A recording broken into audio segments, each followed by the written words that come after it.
Do you or someone you love have an old petition that was filed on either your behalf or this other person's behalf? It was filed a long time ago, many, many years ago. And you wonder, well, is that paperwork that was filed for me still any good? Or should I do as some friends, perhaps, and cousins have said, why do you hold on to that? That's no good. Or, on the other hand, does it hold some hope for you? And you wonder about that. Well, that old paperwork, that old petition can help you, not just with that petition, though. That petition may help you with a new petition. That petition may have an incredible value. It may mean the difference between winning and losing permanent residency. So let's dive into this subject. We're talking about grandfathering under Section 245I of the Immigration and Nationality Act. That section pertains to what we call adjustment of status. That's the ability of a person living in the U.S.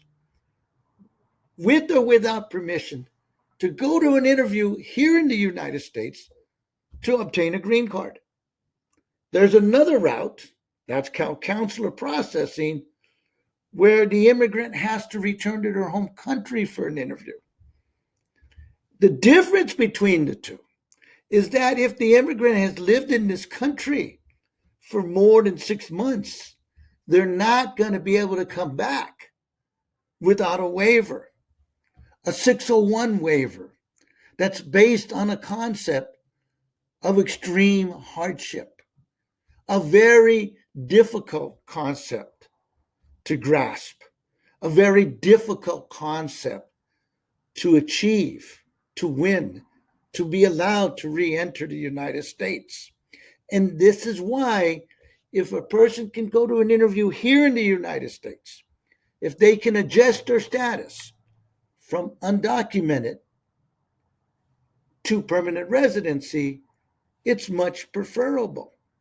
And that's where Section 245I comes in, is that for some individuals who had this old paper, old proof that someone filed for them long time ago, they might be able to still go to an interview here in the United States, even though they've lived the last 20 years here without permission.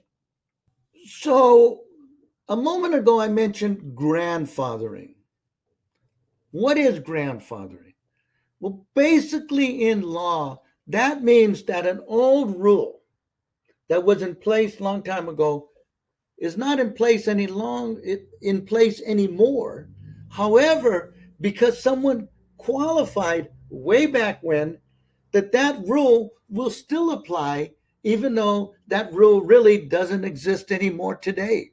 So you can use an old law to help you today. And what we're talking about, 245I, the cutoff date goes way back to 2001, April 30th, 2001. And that's the date that if a petition was filed, a petition that was approvable when it was filed, that doesn't mean it was approved. It means it was approvable when it was filed. And it was filed by April 30th, 2001. It could still possibly help an immigrant today. It could possibly help you and those you love today with a new petition, allowing you to stay here in the United States and not have to fight through a 601A or 601 waiver to come back to the United States. It will help you avoid that risk. And a lot of individuals come to me and they're often told, well, I've been told I'm 245 or I qualify under 245I.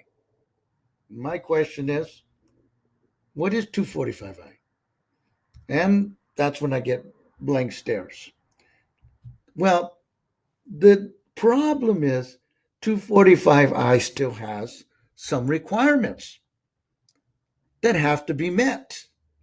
And so the requirements that this petition has to have been approvable when filed, and it has to be filed by a certain date.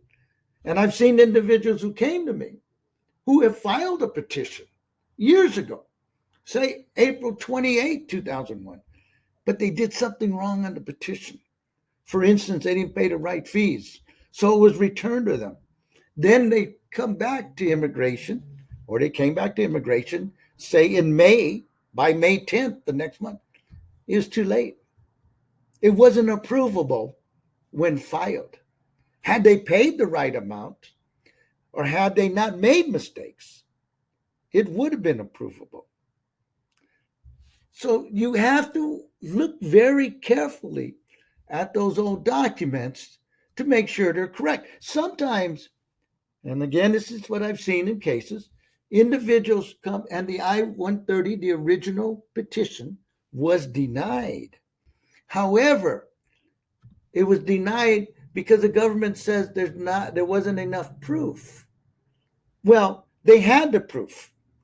And if they can show that proof now, that they had met all the requirements when they filed before April 30th, 2001, well, then it was approvable when filed, even though it was denied. Recently there was a case where an attorney took the matter on appeal, but the petition wasn't approvable when filed. The father had filed for his daughter, but the daughter was married and he didn't disclose that fact, and it was approved. So the attorney files an appeal saying, well, since it was approved, it was approvable. No, it doesn't work that way. It can be approvable, whether it's approved or not approved. And it can also be unapprovable, even though it was approved. So you have to be really careful about those dates. And so when individuals say they're 245I eligible, you really have to get the old paperwork and look into it to make sure that it does apply. Because the other thing is, only certain individuals, as we're going to go into in just a moment, are eligible to qualify under 245I. Like all immigration petitions, there's primarily two people: the person who files, usually a citizen or permanent resident, and the person that they're trying to get a green card for. They're trying to help them become a permanent resident. That person is called a beneficiary. The one who files is called a petitioner. Well, with 245I, the way it works is that the beneficiary is really a primary beneficiary or principal beneficiary. That person may also have other individuals below them. For instance, a husband's filing for a wife, but that wife has children from another relationship. Well, maybe they also qualify. They would be called derivative beneficiaries.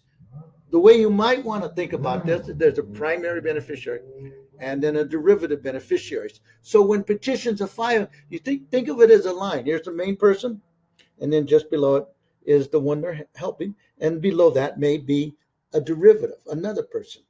This is where 245I comes into play, because it really helps a lot of derivative beneficiaries. And that's where a lot of cases that I've seen, individuals don't understand that. Well, you're talking to them and, well, my father filed papers for my mother in 1999. Okay. And how old were you? Well, I was about a year old. Okay. Well, then don't you also qualify? Well, I wasn't named on the petition. Oh, wait a minute. Wait a minute. That's not the rule. And so you have to know those little quirks to see who really qualifies.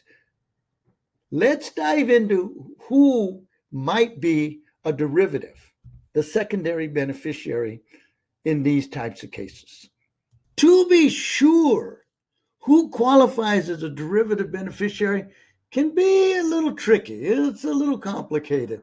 There's just a couple of rules, though, that you really need to know.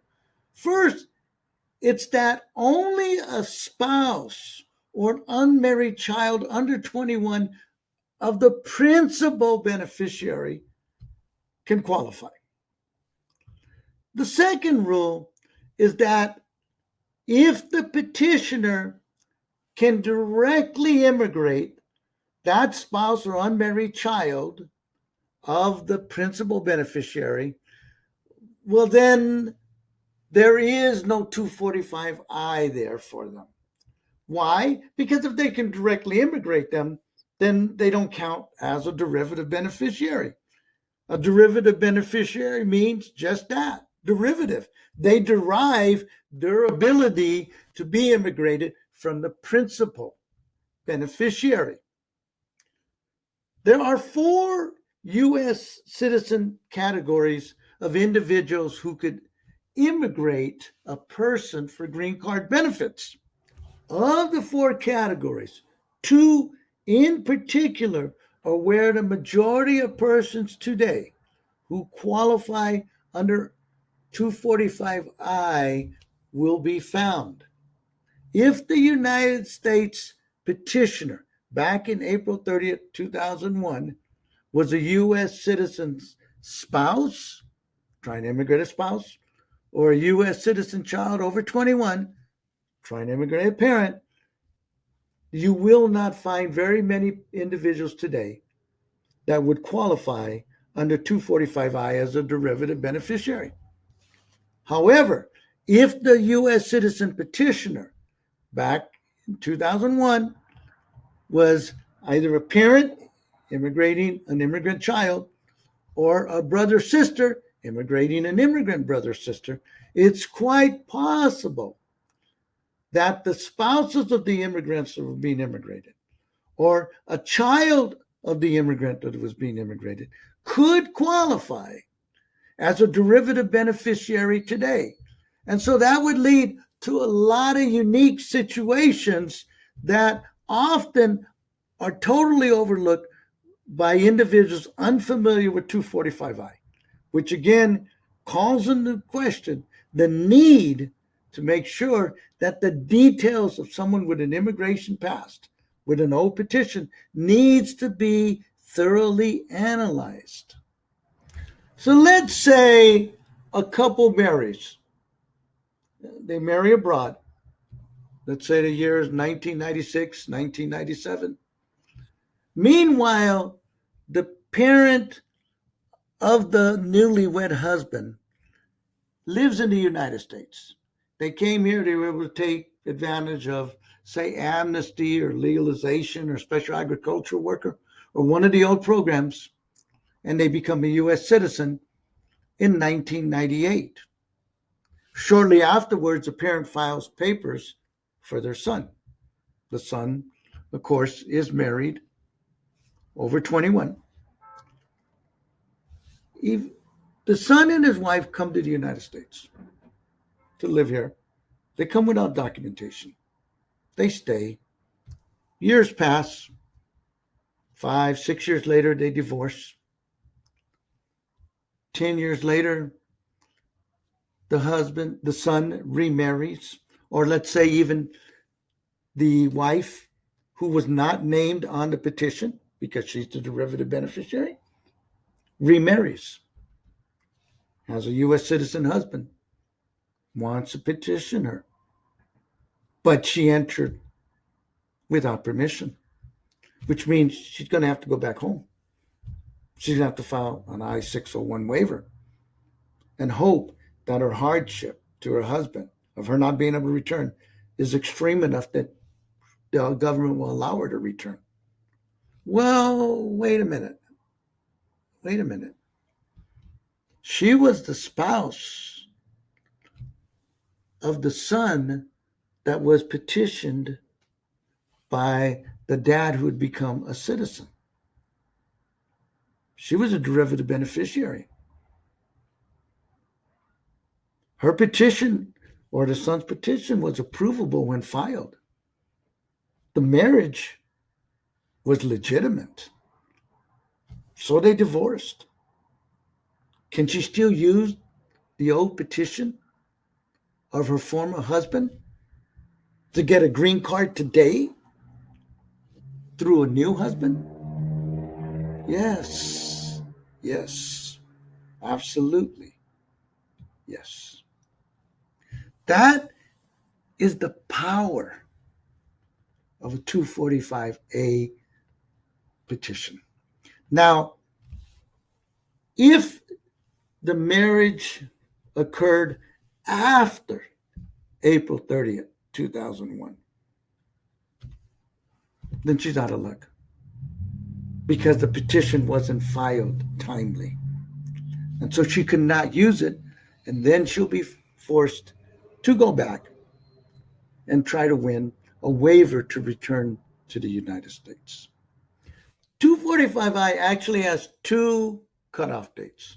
You may have heard or been told by someone, well, the cutoff date is January 14th, 1998. What's this? This video he's talking about April 30th, 2001. What's up with that? Well, there's actually two cutoff dates. But there's only one significant difference between the two dates. And it is a significant difference, but it's one that is surmountable. And it's this. If the petition that was filed on your behalf, or on behalf of the person you love, and it was approvable when filed, by January 14th, 1998, there is no physical presence requirement. So then what is the physical presence requirement? Well, it's basically that on December 21st, 2000, the beneficiary had to have been in the United States. You prove that, and sometimes it's tricky, but usually, look, December 21st is just a few days before Christmas. So people keep a lot of pictures and memories and little knickknacks about, Christmases. You can usually pull good information from that. But there's also the fact that people may have already started a job. They may have already been enrolled at a certain school or church. So there's ways to prove that. But the physical presence requirement is the biggest difference. There's also a rule that you have to pay a penalty fee, but the penalty fee's the same. So here's where 245I, although it has a cutoff date, to me springs eternal hope for future progress.